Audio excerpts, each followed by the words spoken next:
नमस्कार दोस्तों। भारत और न्यूजीलैंड के बीच खेला गया दूसरा एक दिवसीय मुकाबला खत्म होते ही क्रिकेट जगत में बवाल मच गया। मैदान पर जैसे ही आखिरी गेंद डाली गई, वैसे ही भारतीय डगआउट में माहौल पूरी तरह उबल पड़ा। यह सिर्फ एक हार या खराब प्रदर्शन का मामला नहीं था, बल्कि टीम के भीतर जमा हो चुकी नाराजगी आखिरकार फूट पड़ी। कप्तान शुभमन गिल और हेड कोच गौतम गंभीर का सब्र अब पूरी तरह जवाब दे चुका था और इसका असर सीधे तीसरे वनडे की टीम पर देखने को मिला। दूसरे मुकाबले में भारतीय टीम से जो उम्मीदें की जा रही थीं, वे पूरी तरह टूटती नजर आई। बल्लेबाजी में गैर जिम्मेदाराना शॉट्स, सही समय पर गलत फैसले और दबाव में पूरी तरह बिखरता हुआ क्रम, इन सब ने टीम प्रबंधन को गुस्से से भर दिया। गेंदबाजी में भी हालात कुछ अलग नहीं थे। रन रोकने के बजाय लगातार मौके दिए गए, जिससे विपक्षी टीम खुलकर खेलती रही। यही वजह रही कि मैच खत्म होते ही ड्रेसिंग रूम में सख्त संदेश दे दिया गया। इस नाराजगी का नतीजा यह हुआ कि तीसरे एक दिवसीय मुकाबले के लिए कप्तान शुभमन गिल और कोच गौतम गंभीर ने भारतीय टीम की प्लेइंग 11 को घोषित कर दिया है और तीसरे वन से मुकाबले के पहले ही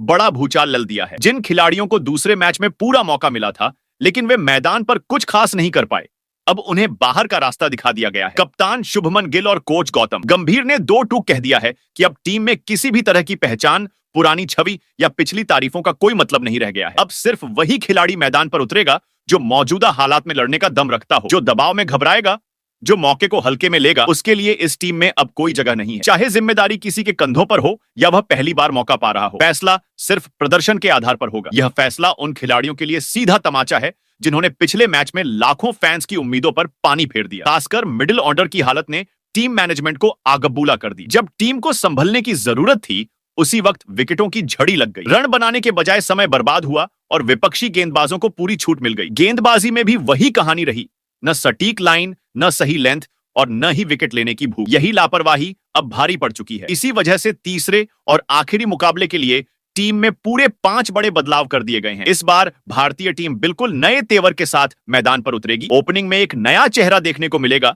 जो पहले ही ओवर से हमला बोलने की सोच रखता है। मध्यक्रम को पूरी तरह बदला गया है ताकि रन बनाने की जिम्मेदारी सिर्फ ऊपर के बल्लेबाजों पर न रहे। इतना ही नहीं, गेंदबाजी आक्रमण में भी बड़ा फेरबदल किया गया है। 2 नए तेज गेंदबाजों को शामिल किया गया है जो अपनी रफ्तार और आक्रामक अंदाज से विपक्षी बल्लेबाजों में खौफ पैदा कर सकते हैं। साफ है कि भारतीय टीम अब किसी भी हालत में यह निर्णायक मुकाबला हाथ से जाने नहीं देना चाहती। अब सबसे बड़ा सवाल यही खड़ा होता है कि आखिर टीम मैनेजमेंट ने इतना बड़ा फैसला लेते हुए किन 5 खिलाड़ियों पर भरोसा तोड़ा है और उनकी जगह किन नए चेहरों को मैदान में उतरने का मौका दिया गया है। कोच गौतम गंभीर ने यह फैसला अचानक नहीं लिया, बल्कि हर खिलाड़ी के हालिया प्रदर्शन और मैच के दौरान दिखाई गई मानसिकता को ध्यान में रखकर लिया है। इस वीडियो के अगले हिस्से में हम आपको एक एक करके बताएंगे कि कौन से खिलाड़ी अब प्लेइंग 11 से बाहर हैं और किन नामों की एंट्री से टीम का संतुलन पूरी तरह बदलने वाला है। इसके साथ ही हम यह भी खुलासा करेंगे कि इन बदलावों के पीछे टीम की रणनीति क्या है और तीसरे वनडे में भारतीय टीम किस प्लान के साथ न्यूजीलैंड को चुनौती देने उतरेगी। बल्लेबाजी क्रम में किस जगह किस खिलाड़ी को भेजा जाएगा, गेंदबाजी की जिम्मेदारी किन कंधों पर होगी और कौन से खिलाड़ी पर सबसे ज्यादा दबाव रहने वाला है। इन सभी सवालों के जवाब आपको आगे विस्तार से मिलेंगे। इतना ही नहीं, इस वीडियो में हम आपको भारत और न्यूजीलैंड के बीच खेले जाने वाले आखिरी और निर्णायक मुकाबले से जुड़ी पूरी जानकारी भी देने वाले हैं। यह मुकाबला किस तारीख को खेला जाएगा, मैच की मेजबानी कौन सा स्टेडियम करेगा और भारतीय दर्शकों के लिए यह मैच किस समय शुरू होगा, इन सभी अहम जानकारियों को हम आसान भाषा में समझाएंगे। साथ ही यह भी बताएंगे कि भारत में इस मुकाबले को टीवी पर किस चैनल पर लाइव देखा जा सकता है और मोबाइल या लैपटॉप पर लाइव देखने के लिए कौन सा प्लेटफॉर्म उपलब्ध रहेगा। लेकिन उससे पहले हम आप सभी दर्शकों से एक अहम सवाल पूछना चाहते हैं। मौजूदा हालात और पिच की स्थिति को देखते हुए आपके हिसाब से मोहम्मद शमी और जसप्रीत बुमराह में से कौन सा तेज गेंदबाज इस निर्णायक मुकाबले में ज्यादा असर डाल सकता है? कौन सा गेंदबाज नई गेंद से ज्यादा खतरा पैदा करेगा और कौन डेथ ओवर्स में बल्लेबाजों के लिए मुश्किलें खड़ी कर सकता है? अपनी राय हमें नीचे कमेंट बॉक्स में जरूर लिखें, क्योंकि आपकी राय इस चर्चा को और भी दिलचस्प बना देती है। अगर आपको इस तरह की तेज, सटीक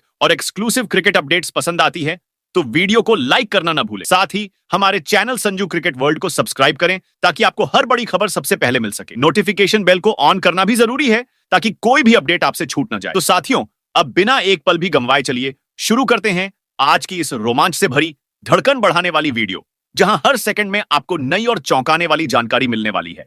दोस्तों, जैसा कि आप सभी जानते हैं, भारतीय टीम इस समय अपने घरेलू मैदानों पर न्यूजीलैंड के खिलाफ 3 मुकाबलों की बेहद रोमांचक एक दिवसीय श्रृंखला खेल रही है। दोनों टीमें इस सीरीज में एक-एक मुकाबला जीतकर इस सीरीज को 1-1 की बराबरी पर खड़ा कर चुके हैं।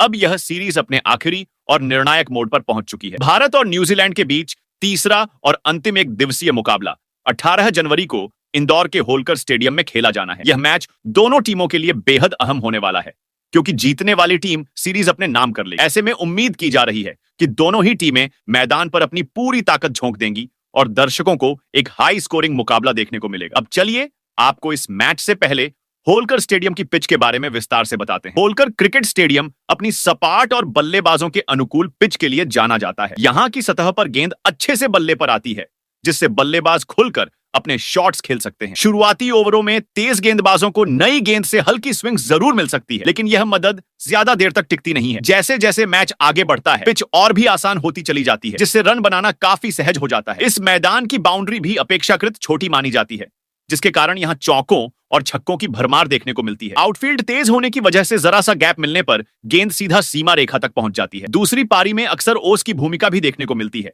जो गेंदबाजों के लिए बड़ी चुनौती बन जाती है। इसी वजह से टॉस जीतने वाली टीमें आमतौर पर पहले गेंदबाजी करना पसंद करती हैं, क्योंकि इस मैदान पर लक्ष्य का पीछा करना आसान माना जाता है। मौसम की बात करें तो तीसरे वनडे के दिन इंदौर का मौसम क्रिकेट के लिहाज से अनुकूल रहने की संभावना है। दिन के समय आसमान साफ रहेगा और बारिश के कोई आसार नहीं है, जिससे फैंस को पूरा मुकाबला देखने को मिल सकता है। अगर इतिहास पर नजर डालें तो होलकर क्रिकेट स्टेडियम भारतीय टीम के लिए हमेशा से खुशकिस्मत रहा है। इस मैदान पर खेले गए एक दिवसीय मुकाबलों में भारत अब तक एक भी मैच नहीं हारा है। 2006 से लेकर 2023 तक यहां कुल 7 वनडे मुकाबले खेले गए हैं और हर बार टीम इंडिया ने जीत दर्ज की है। ऐसे में देखना दिलचस्प होगा कि क्या भारत इस शानदार रिकॉर्ड को बरकरार रख पाता है या नहीं। वहीं पर अब अगर भारत और न्यूजीलैंड के बीच खेले गए एक दिवसीय मुकाबलों के पुराने रिकॉर्ड पर नजर डालें तो तस्वीर साफ तौर पर भारत के पक्ष में झुकी हुई दिखाई देती है। दोनों टीमों के बीच वनडे क्रिकेट में कई यादगार मुकाबले खेले गए हैं, लेकिन आंकड़े बताते हैं कि ज्यादातर मौकों पर टीम इंडिया ने बाजी मारी है। यही वजह है कि इस फॉर्मेट में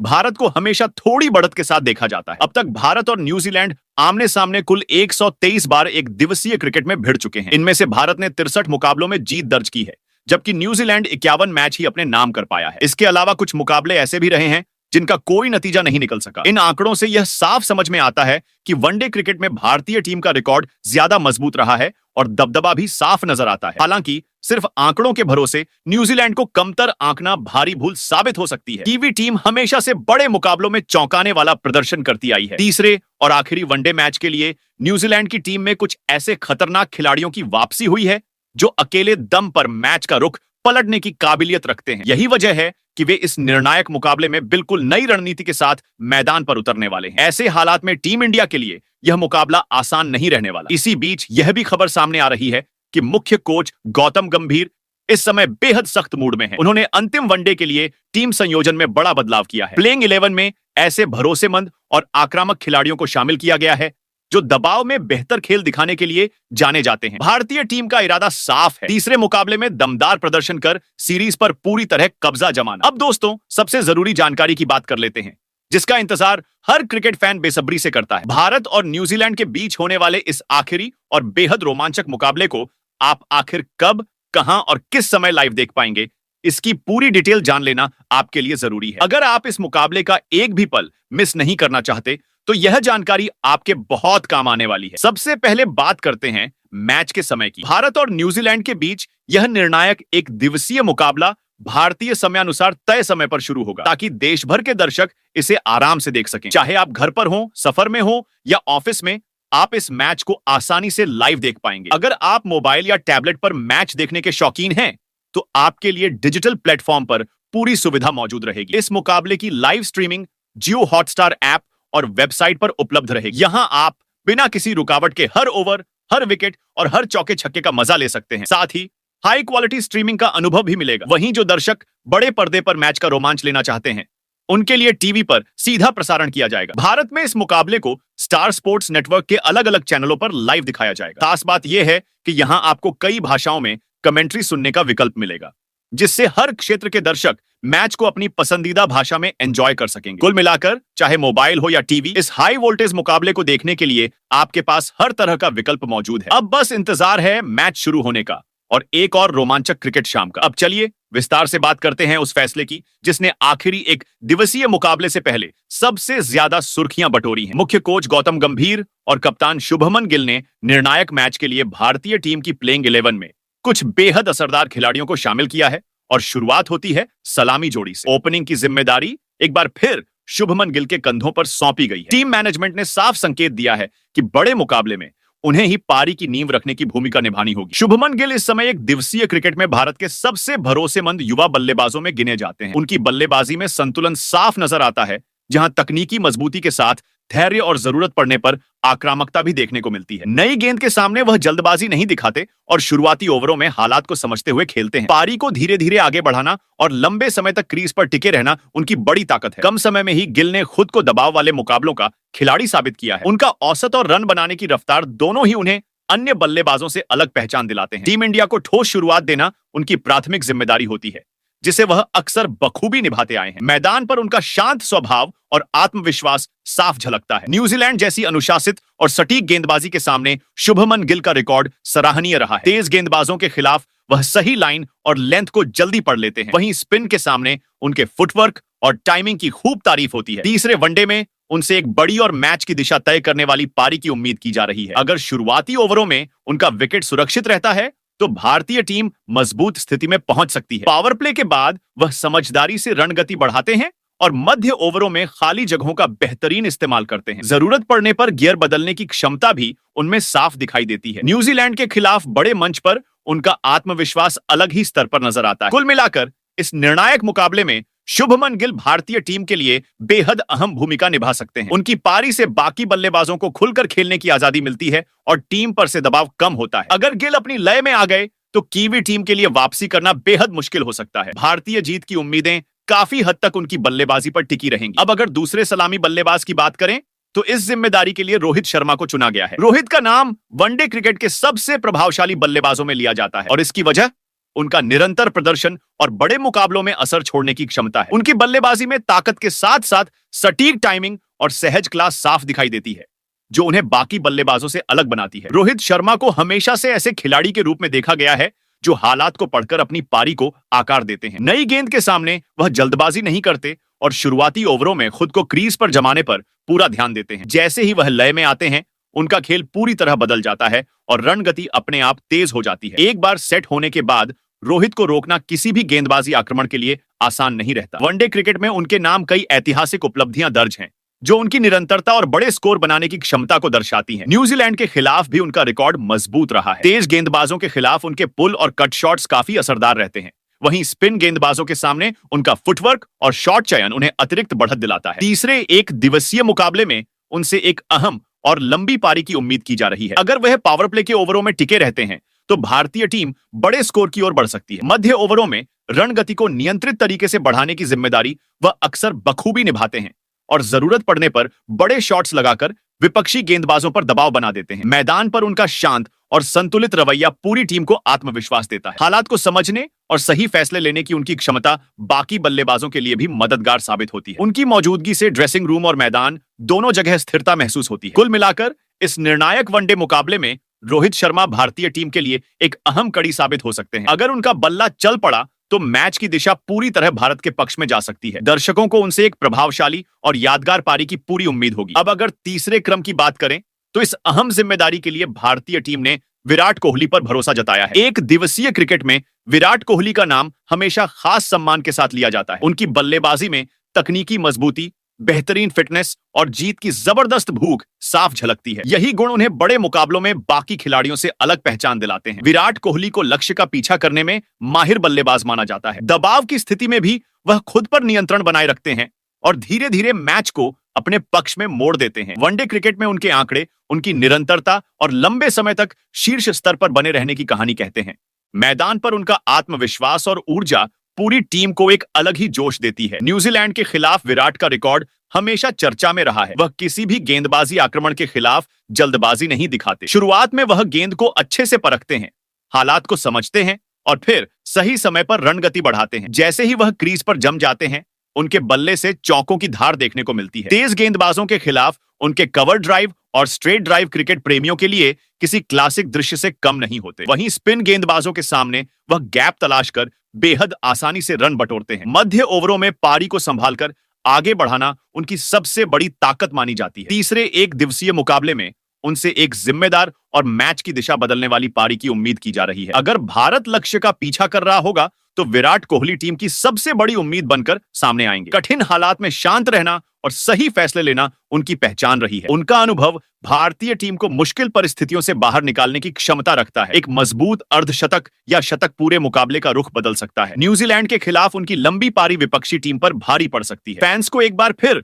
विराट कोहली की क्लास और निरंतरता देखने की पूरी उम्मीद होगी। कुल मिलाकर इस निर्णायक वनडे में विराट कोहली भारत के लिए सबसे अहम मैच विनर साबित हो सकते हैं। अब अगर बल्लेबाजी क्रम के चौथे स्थान की बात करें तो इस भूमिका के लिए श्रेयस अय्यर को चुना गया है। भारतीय टीम के मध्य क्रम में श्रेयस अय्यर लंबे समय से एक मजबूत स्तंभ की तरह खड़े नजर आते हैं। उनका खेल संयम और आक्रामकता का संतुलित मेल दिखाता है, जो उन्हें इस पोजीशन के लिए बेहद उपयुक्त बनाता है। श्रेयस अय्यर खास तौर पर स्पिन गेंदबाजों के खिलाफ अपनी स्पष्ट रणनीति और मजबूत शॉट चयन के लिए जाने जाते हैं। मिडिल ओवर्स में जब रणगति बनाए रखना सबसे बड़ी चुनौती बन जाता है, उस समय अय्यर की भूमिका सबसे अहम हो जाती है। वह बिना जोखिम बढ़ाए स्कोरबोर्ड को लगातार चलाते रहते हैं और जरूरत पड़ने पर बड़े शॉट खेलने से भी नहीं हिचकिचाते। दबाव की स्थिति में उनका रवैया काफी सकारात्मक रहता है। वनडे क्रिकेट में कई मौकों पर उन्होंने भारतीय टीम को मुश्किल हालात से निकालकर मजबूत स्थिति में पहुंचाया है। न्यूजीलैंड के खिलाफ भी उनका प्रदर्शन संतुलित और प्रभावशाली रहा है। कीवी स्पिन आक्रमण के सामने उनके शॉट्स में आत्मविश्वास साफ झलकता है।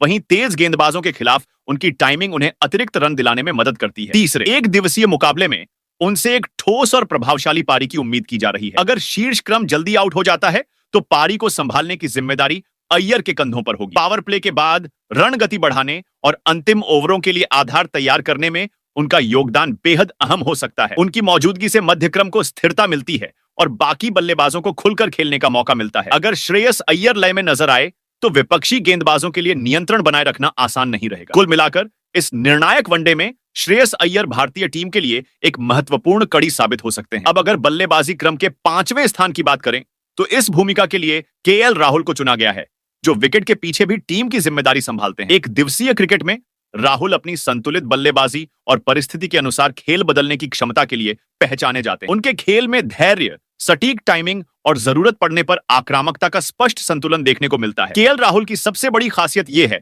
कि वह टीम की मांग के अनुसार खुद को ढाल लेते हैं। चाहे उन्हें शुरुआत करनी हो या मध्यक्रम में पारी को संभालना हो, उन्होंने हर भूमिका में भरोसेमंद प्रदर्शन किया है। कठिन परिस्थितियों में शांत दिमाग से खेलना उनकी पहचान रही है, जो उन्हें दबाव वाले मुकाबलों में खास बनाती है। विकेट कीपिंग के मोर्चे पर भी राहुल टीम के लिए मजबूत आधार प्रदान करते हैं। तेज रिफ्लेक्स और सही निर्णय लेने की क्षमता से वह गेंदबाजों का आत्मविश्वास बढ़ाते हैं। वनडे क्रिकेट में कई मौकों पर उन्होंने अकेले दम पर भारतीय टीम को जीत के करीब पहुंचाया है, जो उनकी मैच सेंस को दर्शाता है। न्यूजीलैंड के खिलाफ भी उनका प्रदर्शन संतुलित और प्रभावी रहा है। तेज गेंदबाजों के सामने उनकी तकनीक मजबूत मानी जाती है, वहीं स्पिन गेंदबाजों के खिलाफ वह गैप तलाश कर लगातार रन बटोरते हैं। तीसरे एक दिवसीय मुकाबले में उनसे एक जिम्मेदार और समझदारी भरी पारी की उम्मीद की जा रही है। अगर टीम दबाव में आती है तो पारी को संभालने की जिम्मेदारी राहुल के कंधों पर होगी। मध्य ओवरों में वह रन गति को नियंत्रण में रखते हैं और अंतिम ओवरों में जरूरत पड़ने पर तेजी से रन जोड़ने की क्षमता रखते हैं। उनकी मौजूदगी से बल्लेबाजी क्रम को संतुलन मिलता है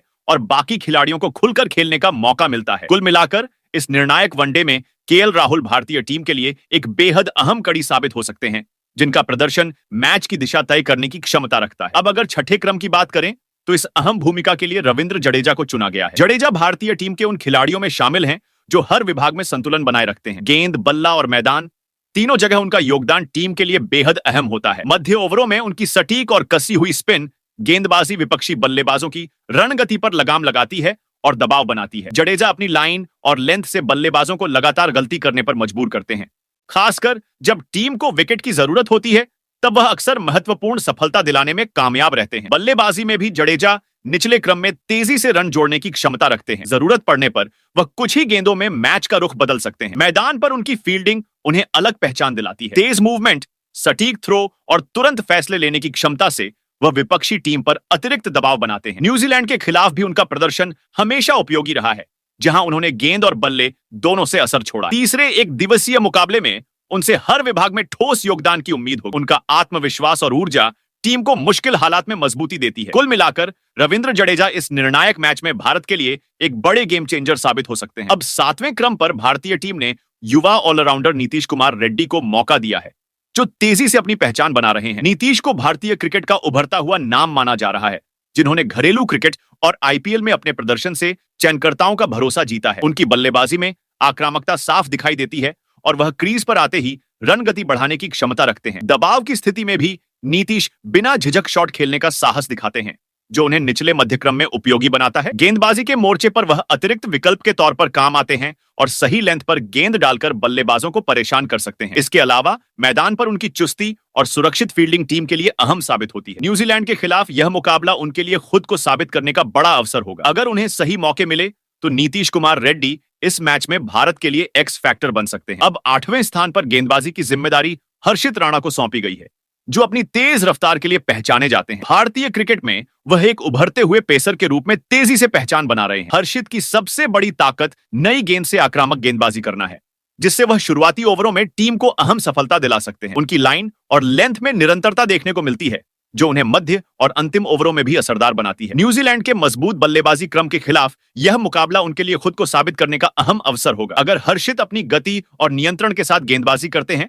तो बल्लेबाजों के लिए रन बनाना आसान नहीं रहेगा। कम उम्र के बावजूद उनका आत्मविश्वास और आक्रामक रवैया मैदान पर साफ झलकता है। उनकी ऊर्जा पूरी टीम को अतिरिक्त जोश देती है। 1 या 2 अहम विकेट मैच की दिशा बदल सकते हैं। इस निर्णायक मुकाबले में हर्षित राणा भारत के लिए एक बड़ा सरप्राइज साबित हो सकते हैं। अब 9वें स्थान पर टीम इंडिया ने अपने अनुभवी चाइनामैन स्पिनर कुलदीप यादव को जगह दी है। कुलदीप अपनी घूमती गेंदों और रणनीति के लिए जाने जाते हैं, जो बल्लेबाजों को लगातार दबाव में रखती है। मध्य ओवरों में उनका योगदान सबसे अहम होता है, जहां वह न सिर्फ विकेट निकालते हैं बल्कि रन रोकने में भी निर्णायक भूमिका निभाते हैं। उनकी गेंदबाजी का सही टाइमिंग और बदलाव विपक्षी टीम के संतुलन को बिगाड़ देता है। न्यूजीलैंड के खिलाफ यह मुकाबला कुलदीप के लिए भी खुद को साबित करने का मौका होगा और उनकी प्रभावशाली गेंदबाजी टीम के लिए गेम बदल सकती है। अब 10वें स्थान की बात करें तो इस जिम्मेदारी के लिए युवा तेज गेंदबाज अर्शदीप सिंह को चुना गया है। अर्शदीप को भारतीय क्रिकेट के सबसे तेजी से उभरते हुए पेसरों में गिना जाता है। उनकी गेंदबाजी में रफ्तार और दिशा दोनों का बेहतरीन मेल होता है, जो विपक्षी बल्लेबाजों के लिए मुश्किलें खड़ी कर देता है। शुरुआती ओवरों में अर्शदीप विकेट निकालकर टीम को अहम बढ़त दिलाने की क्षमता रखते हैं। मध्य और अंतिम ओवरों में उनकी लाइन और लेंथ पर नियंत्रण विपक्षी बल्लेबाजों को दबाव में रखता है। यॉर्कर और तेज गेंदों के सही मिश्रण से वह बल्लेबाजों को रन बनाने का मौका नहीं देते। न्यूजीलैंड के मजबूत बल्लेबाजी क्रम के खिलाफ उनका युवा जोश और ऊर्जा टीम के लिए बड़ा हथियार साबित हो सकती है। तीसरे वनडे में अर्शदीप से उम्मीद है कि वह अहम विकेट लेकर मैच का पासा पलट सकते हैं। दबाव की परिस्थितियों में भी उनका आत्मविश्वास और बेबाक खेल टीम को मजबूती देता है। अब अगर बात करें प्लेइंग 11 के 11वें स्थान की, तो इस पोजीशन पर भारतीय टीम ने तेज गेंदबाज जसप्रीत बुमराह को शामिल किया है। शुरुआती 2 मुकाबलों में उन्हें खेलने का मौका नहीं मिला था, लेकिन अब उनकी वापसी से टीम इंडिया की गेंदबाजी और भी सशक्त नजर आने वाली। बुमराह अपनी विविधताओं और विकेट लेने की क्षमता के लिए जाने जाते हैं। वह किसी भी स्थिति में निर्णायक ओवर डाल सकते हैं और रन रोकने के साथ साथ महत्वपूर्ण विकेट भी हासिल कर सकते हैं। उनकी गेंदबाजी का सबसे बड़ा लाभ यह है कि बड़े बल्लेबाजों को भी आसानी से दबाव में रख सकते हैं। खासतौर पर तेज पिच और महत्वपूर्ण समय में उनका यॉर्कर और स्लो गेंद का मिश्रण विपक्षी बल्लेबाजों के लिए चुनौतीपूर्ण साबित होता है। तीसरे वनडे मुकाबले में बुमराह की वापसी टीम के लिए खेल का निर्णायक मोड़ ला सकती है। तो दोस्तों, तीसरे वनडे के मुकाबले में टीम इंडिया अपनी इस प्लेइंग 11 के साथ मैदान पर उतर सकती है। आपको क्या लगता है, इस प्लेइंग 11 के साथ टीम इंडिया तीसरा वनडे का मुकाबला जीत का सीरीज पर कब्जा जमा सकती है या फिर नहीं?